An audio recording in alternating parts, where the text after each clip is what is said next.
Hello guys! Share ko nga pala sa inyo yung pinuntahan namin na Le Fortunel Beauty Aesthetic Lounge dito sa May Binondo, Manila. Ito yung baba nila guys, very aesthetic, very Instagrammable, and very friendly ang staff nila. Dito ginagawa yung kanilang mga hair. I think may makeup din sila. I'm not sure kung tama ako. And then ito yung sa taas kasi nagpa-intensive laser whitening si Kim Sunny. Ayan, 5 sessions ata ang nakuha niya pero naka 50 off this time. And then ako nagmamasahe, syempre, masahe. Ayan.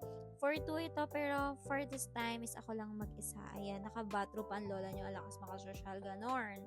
Ayan. O yan, selfie-selfie muna, video-video muna tayo. And then dito yung sa facial nila.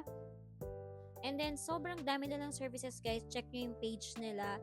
Ang dami nila as in all in a beauty lounge talaga siya. And then, ayan. Tapos sa Sikkim, hindi ko pa pinaligpas ang CR. Nag-selfie pa ang lola nyo doon. Ayan. Ito nga pala